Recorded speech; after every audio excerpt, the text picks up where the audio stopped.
Kebebasan pers merupakan pilar utama dalam sistem demokrasi modern. Tetapi sejauh mana kebebasan pers boleh atau bisa dijalankan?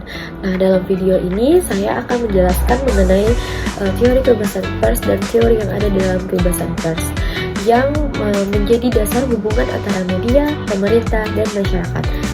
Assalamualaikum warahmatullahi wabarakatuh. Perkenalkan, nama saya Apeli dari kelas A mata kuliah Delik Pers dengan NPM 2210100198. Baiklah, di sini saya akan membahas mengenai materi kebebasan pers. Nah, sebelum kita membahas materi tersebut, kita harus mengetahui terlebih dahulu apa itu teori.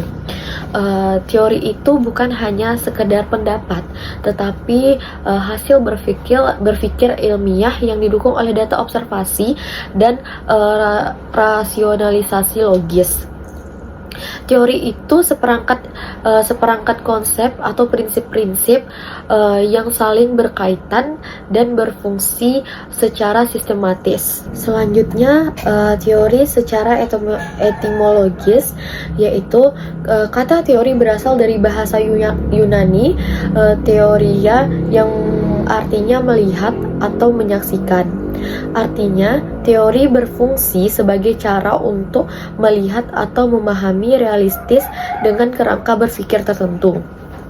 Sedangkan secara ilmiah, dalam konteks ilmu pengetahuan, teori adalah kerangka konseptual yang membantu menjelaskan mengapa dan bagaimana suatu itu terjadi. Teori memberikan penjelasan kausal, sebab akibat, serta prediksi terhadap peristiwa yang mungkin terjadi di masa depan. Sedangkan teori menurut beberapa ahli, yaitu menurut Stephen W. Littlejohn, ia menjelaskan bahwa teori ini adalah penjelasan yang terorganisir tentang fenomena komunikasi dan berdasarkan pengamatan dan penalaran. Sedangkan menurut Immanuel Kant, membedakan teori dan praktik. Teori adalah prinsip umum yang menjelaskan sesuatu, sementara praktik adalah penerapan prinsip itu dalam kenyataan langsung. Nah, jadi teori kebebasan pers itu adalah seperangkat gagasan atau prinsip yang menjelaskan bagaimana pers atau media massa seharusnya berfungsi dalam suatu sistem politik dan masyarakat. Khususnya terkait dengan hubungan antara negara, masyarakat, dan kebebasan individu dalam menyampaikan informasi serta pendapat. Terdapat 3 upaya kebebasan pers ini, yaitu yang pertama, bebas dari sensor dan intervensi negara. Terus yang kedua, bebas menentukan isi pemberitaannya. Terus yang ketiga, memiliki tanggung jawab terhadap kebenaran, kepentingan publik, dan etika jurnalistik. Selanjutnya, saya akan membahas terdapat 4 teori yang ada di dalam teori kebebasan pers ini, yaitu yang pertama, teori otoritarian. Maksudnya pers dikontrol oleh pemerintah. Terus yang kedua, sensor ketat terhadap isi berita. Yang ketiga, fungsi utamanya untuk mendukung kekuasaan dan stabilitas politik. Terus teori yang kedua yaitu teori libertarian. Maksudnya pers bebas dari campur tangan pemerintah. Terus yang kedua, kebebasan individu dan pasar ide menjadi prinsip utama.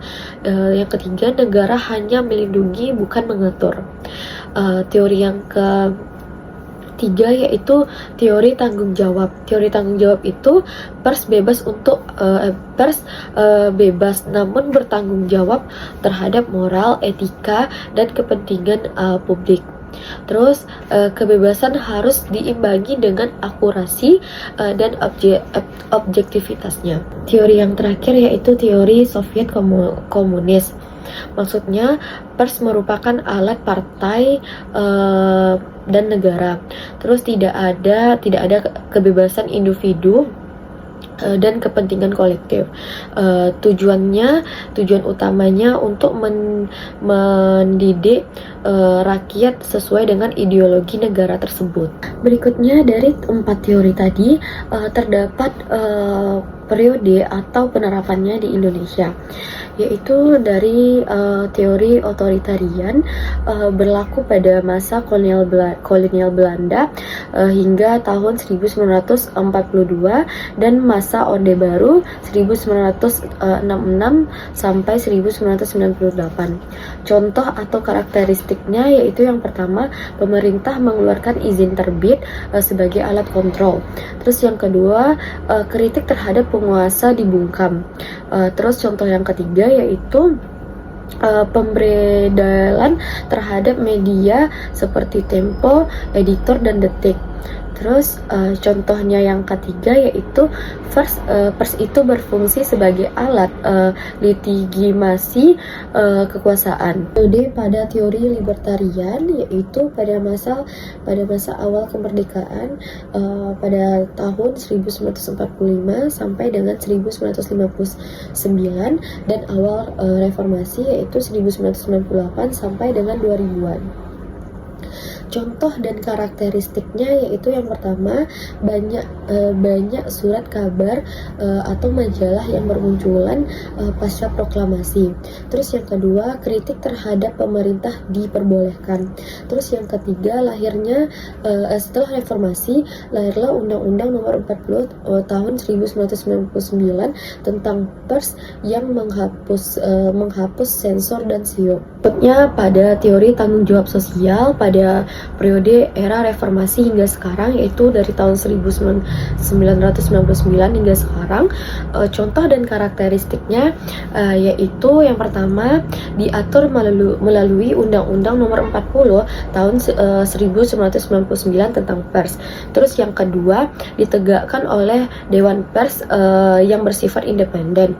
Terus yang ketiga, prinsip checks and balance dan cover both side dan kode etik jurnalistik. Terus contoh yang keempat atau karakteristik yang keempat yaitu pers berperan sebagai pilar keempat demokrasi. Selanjutnya pada teori Soviet dan komunis pada periode masa demokrasi terpimpin yaitu pada tahun 1959 sampai dengan 1995. Contoh dan karakteristiknya yaitu pers menjadi corong pemerintah dan partai politik pada khususnya PKI dan pendukung Soekarno. Terus contoh yang kedua, dikenal semboyan pers Pancasila sebagai alat revolusi. Terus yang contoh yang terakhir, kebebasan pers dibatasi oleh ideologi dan kepentingan negara. Makna kebebasan pers dalam negara demokrasi. Dalam sistem demokrasi seperti Indonesia, teori kebebasan yang relevan adalah teori tanggung jawab sosial. Kebebasan pers ini dijamin oleh pasal 28F Undang-Undang Dasar 1945 dan Undang-Undang Nomor 40 Tahun 1999 yang menegaskan bahwa setiap orang berhak untuk berkomunikasi dan memperoleh informasi guna mengembangkan pribadi dan lingkungan sosialnya. Namun, kebebasan tersebut juga disertai kewajiban untuk menghormati hak asasi orang lain, norma agama, moral, dan ketertiban umum. Fungsi dan peran teori kebebasan pers. Terdapat 4 fungsi dan perannya, yaitu yang pertama sebagai alat kontrol sosial, yaitu untuk mengawasi kekuasaan agar tidak menyimpang. Terus yang kedua sebagai sarana partisipasi publik, yaitu memberikan ruang bagi warga negara untuk menyampaikan aspirasi. Terus fungsinya yang ketiga yaitu sebagai penjaga kebenaran, mendorong transparansi dan akuntabilitas. Terus fungsi yang terakhir yaitu sebagai pendidikan masyarakat untuk menyebarluaskan informasi yang mencerahkan, bukan yang menyesatkan. Baiklah, sekian dari hasil pembahasan saya. Apabila ada kesalahan, saya mohon maaf. Saya tutup dengan wabillahi taufiq wal hidayah. Wassalamualaikum warahmatullahi wabarakatuh.